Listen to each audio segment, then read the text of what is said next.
Assalamu alaikum, my students. Good morning. Today we will continue on our class Phonetics and Phonology, Unit 13. So what we focused last week is about where is the stress syllable, whether is it in the primary syllable or like it becomes primary stress or secondary stress. But our main concern is about the primary stress, how we place the stress accurately. And then we finish Unit 10, simple word stress, and then we move to Unit 11, complex word stress. After that we finished the weak forms. But today we have to move one or another step to talk about Unit 13 plus Unit 14. So before this course finished, we have to cover the stress and intonation. It means the next week we will talk about intonation. So this course, without any practice, if you didn't practice how to transcribe the words and how to speak it accurately, you will not get any benefit from this course. So it's not my own part, it's your own work. You have to do whatever you like. Therefore, if you study hard and you practice a lot, you will get higher marks in that course. And this course, for sure, you will remember all the steps that I gave to you last time and this time and in the future. This is the point from this course. Please pay attention to this information. Here we have problems after we finish the placement. So here we have problems in chapter 5, theoretical problems connected to phonemic analysis.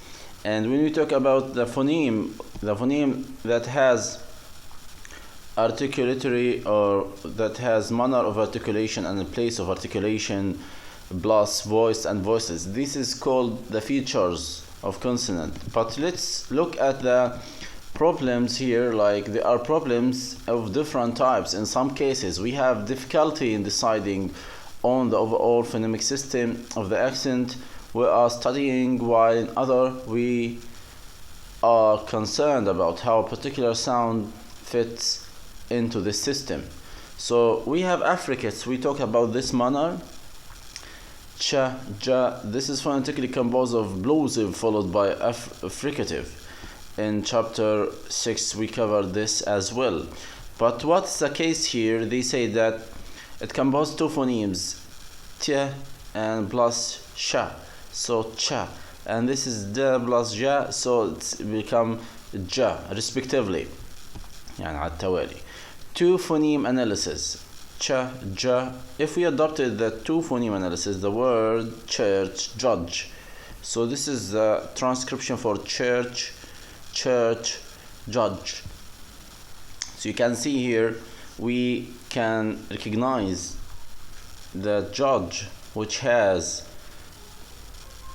how many phoneme. Like, let's look at this word. We have judge 1, 2, 3, 4, 5. We have 5 letters, but in our transcription we will find that it will be 3 symbols: ja, judge, a, ja.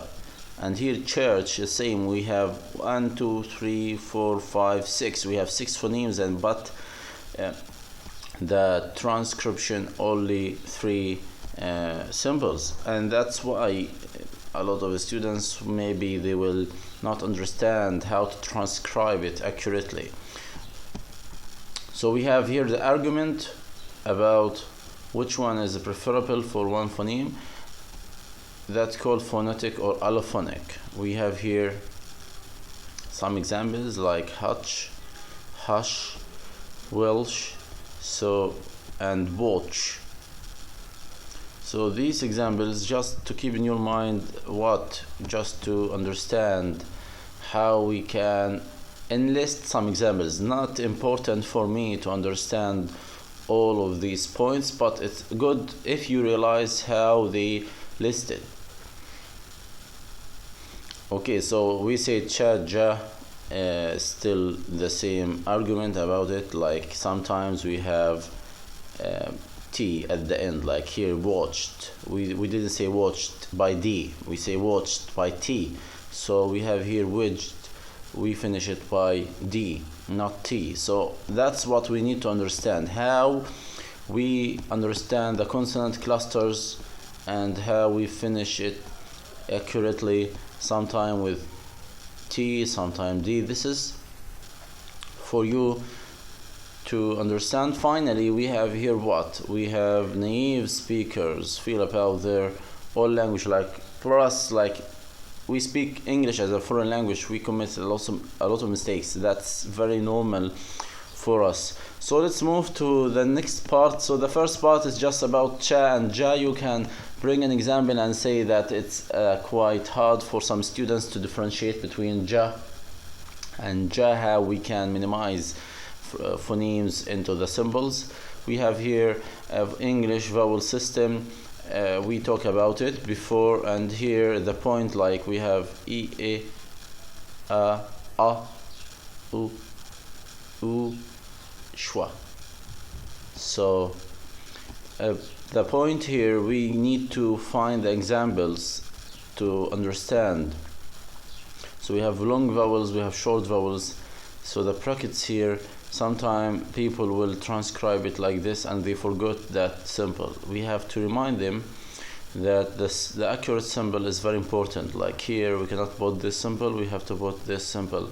They try to understand it somehow. No need to think about it deeply, because it's not important in the final test about this point. Syllabic consonant. We have here syllabic consonant. Final analysis problem that we will consider is that mentioned in end of chapter 8. So to understand it, like we have here cuddling, like sometimes we have like syllabic, we have non-syllabic, hungry and hungry. So what's the difference between here and there? Like sometimes we have here like secondary stress, you can see how it focuses cuddling, and here hungry. Sometimes we say hungry, no need to be stressed or no need to put any stress, just move on. That's another point to understand the syllabic consonant, how we almost committed mistakes in it. We have here cluster of S. So cluster of S, like we have PTK following the S, and we have BDG also instead, like here if we say speculation, strong, skim. So this is the point of cluster S, how we can move our tongue from the one manner to another manner, like here plosive, and maybe before it's like velar. This is one point to understand by your own. Schwa, in schwa, like you have to understand that schwa and a unstressed syllables, remember them. Schwa, a in unstressed syllable. So that's one point. Another, if we look down, distinctive features. So distinctive feature, what do we mean by distinctive features? So one approach that has been given a lot of importance is distinctive feature analysis, which is based on the principle that phonemes should be regarded not as independent and invisible units, but instead of a combination, like as combination of different features. So distinctive features, it means we have to mix between the features, like the features of articulatory and acoustic features. For example, if we consider the English phoneme here, we have place of articulation alveolar, from T in being linus, from S, Z in not being fricative, from an in not being nasal, and so on. If we look at each of the consonants, just mention and see. So the point here, I have to show you something. Like here, there is no fortis and lenis. We talked about this before. Fortis is strong form and lenis is a strong or weak form. So if you back to fortis and lenis, we can, or you can get it better. Okay, so to understand more the distinctive features, I had something for you. So distinctive features, Jacobson and Hale's distinctive features. Jacobson and Hale employed 12 features allowing for considerable articulatory diversity. So when we talk about distinctive features, we have to understand that issue. The features are defined in both acoustic and articulatory terms. So when we talk about features, it means acoustic articulatory terms. Each feature is binary with two opposed values along a single dimension. Each feature is an opposition between two relative values, vocalic, non-vocalic. So this is a distinctive feature. It means we have to put the oppositionary binary. It means the opposite. We have here vocalic, non-vocalic, consonantal, non-consonantal, compact, diffuse, tense, lax. We talked before about tense and lax in vowels, and we say that tense, it means the stress vowels that has or that have long vowel, and lax, relaxed, from relaxed, so it has very short vowel. Voiced, voiceless, nasal, oral, and we have discontinuous, continuant, strident, mellow, checked, unchecked, grave, acute, flat, plain, sharp, and plain. So these features, for you, it's better if you like remember from number 1 like to number 7, because I think the others is very complicated for you. But if you talk about consonantal, vocalic, lax, tense, nasal, oral, all of these you have already been into it. But let's continue. So to remind you again, this is about Chomsky and Hale. So Chomsky and Hale, those who put that knowledge and science, the distinctive features. So they said 30 features are described. So here at the beginning we have who? We have Jacobson and Hale, 1956. And here we have another 30 features from who? From Chomsky and Hale. So let's look at them in another way. We have major class, we have sonorant, obstruent, we have vocalic, we have consonantal. So cavity features, coronal, anterior, we have here also high, low, back, rounded, distributed, covered, glottal, constriction, nasal, lateral. And okay, so until now we have 14. Let's continue to find the manner of articulation, constituent or stop or plosive, same. 16, release, like instantaneous, release, delayed, velar, suction, impulsion, velar pressure. So we still in manner here. We reach 20. Ejection, tense, lax. Source features, we have hidden, subglottal pressure, voiced, voiceless, strident. Prosodic features, we have stress, pitch, length. So if we talk about prosodic, the stress that we mentioned in the previous lesson, it's under prosodic features. If you search in your own internet about stress and pitch and length, it's all about the prosodic features. And we said that these features is about the stress, how we can define the stress features from the pitch, high, low, elevated, and length. So we talked about this, and length, pitch, plus the loudness. But here we have these features, articulatory features. We still have another like features, articulatory. We have here these features, feature system. If you can see that one, we can see this diagram. This diagram already show us the feature system, and that's for your knowledge. Feature matrix, we have here also another one for feature geometry. I will upload it to you once we continue. Okay, thank you very much, and we'll continue after a few minutes. Okay, let's continue. We have here in distinctive features, major class features. So in a few minutes ago we talked about Chomsky and Hills, and we give you kind of pause and relax time before we continue. We have here major class features, sonorant, obstruent.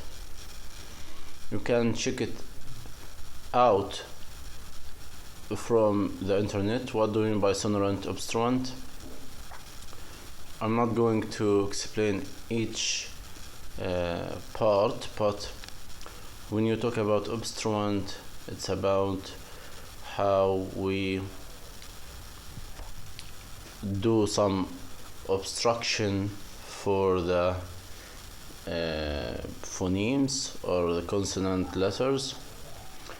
Sonorant, it means like a glide, I mean like liquid letters, letters that are gliding, seem like when we have the nasal sound, the liquid sounds and approximate. So we can check it out again by the word obstruent and sonorant. We have here plus sonorant and minus sonorant. Plus sonorant, it means here liquid, minus sonorant will be obstruent. Vocalic, the word vocalic here, sounds which function as syllable nuclei, non-syllabic sounds occur at the margin. Margin means at the end. Here we have some examples like bottle, and the T sound here, it will be like this: nasal in V in cotton, and M in bottom. So they try to show you different explanations of pronunciations, how we change the pronunciation from one word to another by adding these symbols. We have consonantal, non-consonantal. So this is about structure along the center line structure. It means also obstruction and something without obstruction. So cavity features, again here we have the cavity from your tongue and your mouth. Coronal, non-coronal, this is the blade of the tongue raised toward the front of teeth. Okay, anterior, not anterior, it's produced with the main obstruction of the airstream at the point no further back in the mouth than the alveolar ridge, like labials, dentals, alveolars are anterior. So they talk about no back here in the mouth. Okay, so labial, no, non-labial. Here bilabial and labial sounds is about the sounds with lips, and here they say bilabial, labiodentals, consonants as well as rounded vowels are labial. Okay, till now we don't need to talk a lot. Here we have labiodental fricative, so they show the symbols here. Sometime in your IPA 2005 diagram we can find some symbols like this. So this one means labiodental fricative. These symbols, labiodental fricative, dental fricative like this, T and triangle, retroflex fricative like this, retroflex, are non-distributed sounds. So I don't want to tell you this is something you have to memorize totally, but it will be great if you look at them, because you will have that kind of understanding. So here we have prosodic features. Prosodic features, and for sure I will upload to you this file just to let you know some knowledge. We have prosodic features. Previously we said it's about stress, and here we have length, long, short. Feature refers to the duration of sound like stress, whether it's long or not. We have here pitch, high, low, elevated. So this is high, and this is mid, this is low, and this is rising, I think, and low will be down, falling like this, and for rise will be marked by this one. So I hope that you get the meaning of these symbols. This is a lesson till now, and we have here okay, before we continue, let's continue something as it mentioned here. So distinctive feature in your book, if you open your book, you will find this distinctive feature. Phonologists have also claimed that when children are learning their first language, they acquire features rather than individual phonemes. So that's one case to remember. Okay, let's move to next chapter. These sound like this kind of example here or question. Distinctive feature analysis looks at different properties of segment and classes of segment. In the following exercise, you must mark the value of each feature. So the value, we need to understand whether it's continuant, like we move without obstruction, it is under alveolar, or voiced. If it is voiced and voiceless, you have to use also the mark plus and minus. So if it is voiced, we'll put plus. If it is minus, you will put this, like mean voiceless. So make sure that you understand these features before you answer the question. Okay, let's move to the aspect of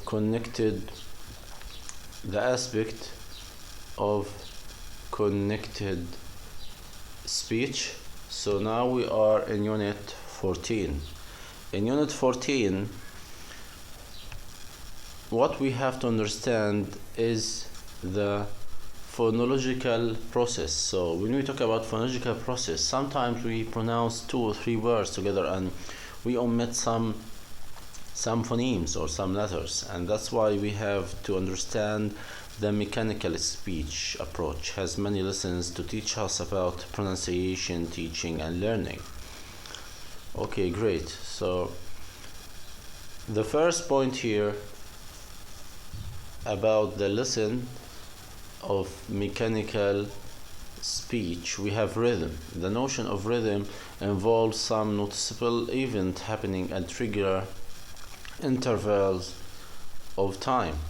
One can detect the rhythm of a heartbeat, of a flashing light, or a piece of music. It has often been claimed that English speech is rhythmical, and that the rhythm is detectable in the regular occurrence of stressed syllables. So it's same like when you have a poem and the poet say this with a rhythm.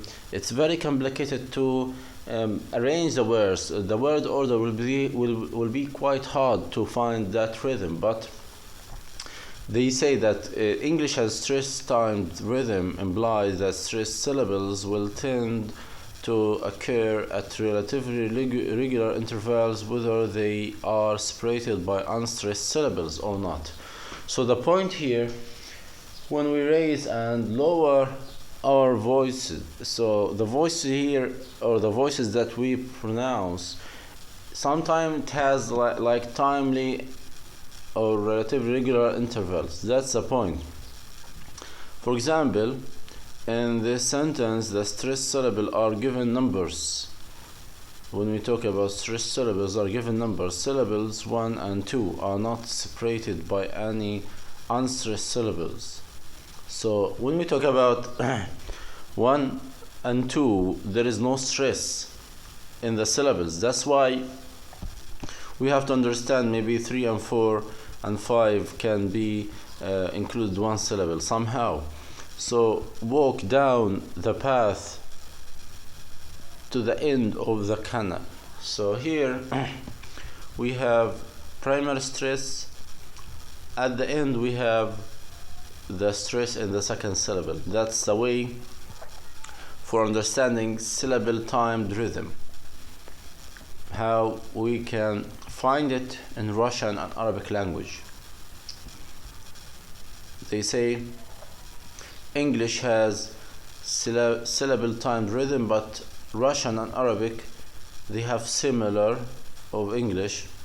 French have different rhythmical structures. So English, Arabic, Russian have the same time rhythm, but French, they don't have the same. Okay, so we don't need to understand this point deeply, but we have to have an idea on it. So the point here, when we talk about the other point more than rhythm, we have assimilation. So assimilation, it's like when we mix two letters together. Like here, assimilation is something which varies in extent according to speaking rate and style. It is more likely to be found in rapid casual speech. So if you are so quick and rapid in your speaking, we can find some little assimilation, like when you say good morning, or that's how we assimilate some letters together, and we couldn't get it very quickly. So the point is this: we have seen that in main different points we have differences in the place of articulation, differences in manner of articulation, and differences in voicing. That's how the assimilation could be during the three stages or three features. Here we have in the, sometime we have inna. So if you are so quick, you will remove the sound will be removed. Like get them, you say get them, get them, get them. So I have to stay on T phoneme feature without moving my tongue to the. So get them, that's it. Read this. So I say read this, read this. So I keep that D sound there, and no need to pronounce the. So that's the point of the. Phoneme frequently occurs with no discernible friction noise. Okay, great. So we have another example here about voiced and voiceless. Cats, dogs, jumps, runs, bams, bats. So this is how we can understand that's like the word of possessiveness, and how we sometimes add plurals, or we have the structure sometimes with Z, sometimes with S. That's for your knowledge. And we have elision. Elision here when we delete something, or we have some deletion. How? What are the aspects that we have to remove or delete some phonemes? Like weak vowel after PTK, like we have potato, no need to say potato. Potato, like H sound allophonic, this is aspiration allophonic sound. Tomato, and we have perhaps today. So this is the point of weak vowels, or weak vowel after P, T, K. Number 2, weak vowel plus N or L or R. So this is the point, like tonight, no need to say tonight. Tonight, please, or police, correct. This is weak vowel as well. Avoidance of complex consonant clusters, like here sometimes we have clusters like George the sixth throne. If we want to pronounce sixth and S, this is the contraction with th again. So we have here th, S, th. This is very complicated to pronounce, so we say George the sixth throne. It's very complicated. It's not impossible to pronounce, but it will be complicated. So here they say you can avoid it, maybe sixth throne. That's to avoid S here. Okay, acts. So they say acts. Looked back.